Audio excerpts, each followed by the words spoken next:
पति पत्नी का घमंड। पति पत्नी का घमंड के लिए नहीं, लेकिन कभी कभी आत्मसम्मान के लिए जिंदगी में कुछ लोगों का साथ छोड़ना पड़ता है। जैसे एक ये हकीकत कहानी सुनाने जा रहा हूँ। कृपया करके ये हस्बैंड वाइफ का पूरा वीडियो देखिए, लाइक कीजिए, जहाँ पर थंब डाला हुआ है ऐसा उसके ऊपर दबाइए, सब्सक्राइब कीजिए, लाइक कीजिए, घंटी के ऊपर भी लाइक कीजिए। जो भी हमारा तरफ से वीडियो नया आएगा वो आप तक आ जाएगा और आपके ज़िंदगी में आप आगे बढ़ सकते हैं। घमंड में कभी भी किसी को भी नहीं जीना चाहिए। जैसे एक पति पत्नी है, लड़का रात दिन मेहनत करता है, मेहनत करके पैसा कमाता है, और ये लड़कियां अपने घमंड के अंदर दूसरों की बातों में आकर के अपने सास ससुर को बहुत परेशान करने का इरादा रखा है। ससुर से बराबर बातें नहीं करना, आरोप ऊपर डालना, और सासू से सभी कपड़े धुपाना, बर्तन धुपाना, सभी खाना बनवाना, सभी ए टू जेड कार्य कराना, और खुद जो पति पत्नी है सिर्फ और सिर्फ खाना पीना ऐश मौज करना और बाहर घूमना, यही काम हो गया है। ऐसे इंसानों से 4 कदम दूर ही रहना चाहिए। जो खुद का लड़का लड़की इंसानों से नहीं संभलता है, वो इंसान ज़िंदगी में क्या संभाल पाएगा। ऐसे इंसानों से 4 कदम दूर रहना, क्योंकि वो अपने घमंड में ही मरता है, शरीर से कुछ होता नहीं है। ऐसे इंसानों से 4 कदम हमेशा दूर रहना है। जैसे पति अपने कार्य पर बाहर चले जाता है और ससुर से पत्नी बहुत ज़्यादा लड़ाई करती रहती है, और जब पति आता है उसी समय भाग के रूम के अंदर चली जाती है। लड़का उससे माँ से बात करता है कि माँ क्या आज बहुत उदास बैठी है। नहीं बच्चा, मैं नहीं ठीक हूँ। लड़का पूछता मेरी बीवी किधर है। वो बोलती है कि तुम्हारी पत्नी रूम के अंदर बैठी है। ऐसे ही नाटक करके पति को गुस्सा दिला देती हैं और माँ को घर से बाहर निकाल देते हैं। और उसके बाद में ऐश मौज करना, छोटे छोटे कपड़े पहनना, बेइज्जती से रहना, और ऊपर से दूसरी लड़कियों को बुलाना, फालतू का खर्चा कराना। जब फालतू की ऐसी लड़कियां भी आ जाती हैं, परिवार को विनाश की ओर ले करके चले जाते हैं, और बाद में एक संस्कार की लड़की जाती है उसके घर पे, तब वो पूछती हैं क्या तुम्हारी सासू माँ नहीं दिख रही हैं, तेरे ससुर नहीं दिख रहे हैं। तो उस लड़की को वो बोलती हैं मेरे सास ससुर ने हम लोगों ने घर से बाहर निकाल दिया। उसी समय वो लड़की रवाना हो जाती है। तो उसने वापस पूछते हैं क्या हुआ, तुम तो मेरी इतनी यार दोस्त हो, पानी भी नहीं पिया और ऐसी चली जा रही हो। तो उसने जवाब दिया कि तुम अपनी घमंड के मिजाज के अंदर रहती हो, तुम्हारे सास ससुर का भी नहीं हो तो तुम मेरी क्या हो सकती हो।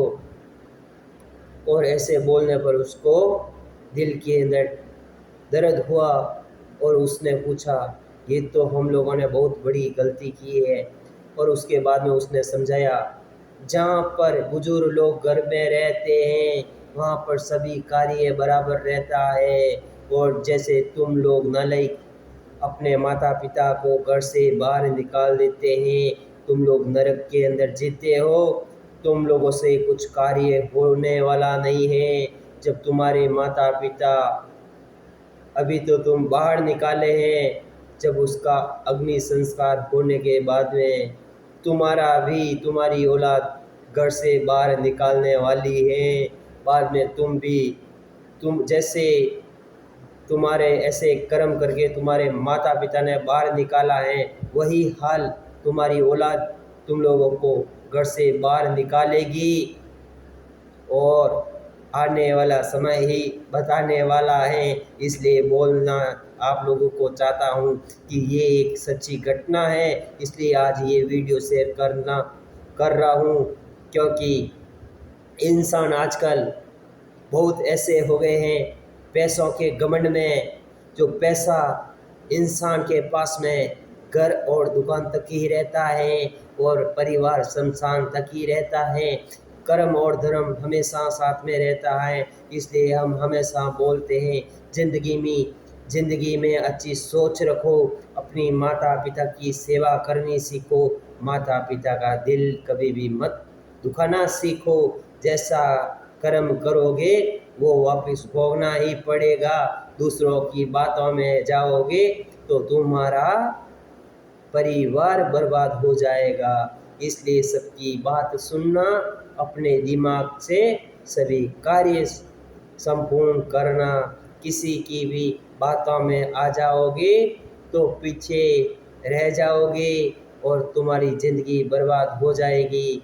आजकल ये ऐसी ऐसी लड़का लड़की की हालत हो गई है, किसी की बाप की भी नहीं सुनते हैं और बड़ी बड़ी बातें करते हैं। खाना बनाना भी नहीं आता है और बड़ी बड़ी बातें कर लेते हैं, क्योंकि ये आजकल लड़का लड़की अपने घमंड में हवा के अंदर उड़ रहे हैं और ऐसे लोगों से कुछ कार्य भी नहीं होते हैं। ये सच्ची घटना है, मेरी आंखों से ऐसे लड़का लड़की खूब देखा है। ऐसे इंसानों से मैं हमेशा 4 कदम दूर रहता हूँ, क्योंकि ऐसे इंसान जो उसके परिवार का भी नहीं है, वो मेरा क्या हो सकता है। इसलिए हम हमेशा ऐसे इंसानों से हमेशा 4 कदम दूर ही रहना चाहते हैं। इसलिए कृपया करके ये वीडियो ज़्यादा से ज़्यादा वायरल कीजिए और ऐसे लोगों को वापस उसके माता पिता को घर में लाना ही पड़ेगा, तभी उस लोगों का परिवार के अंदर शांति हो सकती है। नहीं तो वो कभी भी परिवार में शांति नहीं रह सकती है। यही है हमारा संदेश, यही है हमारा कर्म, यही है हमारा धर्म। हमें एक दूसरे की बातें तो यदा यदा कदा चुपती रहती हैं, लेकिन कभी कभी किसी का मौन चुप जाए तो संभल जाना है चाहिए। जय श्री राम, जय श्री राम, जय राम, जय जय राम, राम राम। इसलिए हम हमेशा दिल के अंदर अच्छी भावना रखते हैं और हमेशा सुंदर से सुंदर कृष्णन भगवान और जय श्री राम का नारे भी लगाते हैं। जैसे हरे कृष्णा, हरे हरे कृष्णा, हरे हरे राम। जैसे श्याम ऐसी कृपा बरसा दो, श्याम ऐसी कृपा बरसा दो, उस बांसुरी वाले की पकड़ लो हाथ बनवारी। जगत के रंग क्या देखूं, मेरी लगी श्याम संग प्रीत है। वो कान्हा अब तो मुरली की, जब कोई तकलीफ सताए। हरि सुंदर नंदे मुकुद हैं, मैं तो राधे राधे गाऊं। श्याम तेरी गलियां में राधा का श्याम दीवाना, सुंदर से सुंदर से सुंदर से श्री कृष्णा। हरे राम हरे हरे कृष्णा। जिंदगी में अच्छी सोच रखना है, सबका सहायता करना है, सबको संस्कार सिखाना है, सबकी जिंदगी बनाना है। किसी का भी दिल मत दुखाना, सबका अच्छी सोच के साथ में जीना है।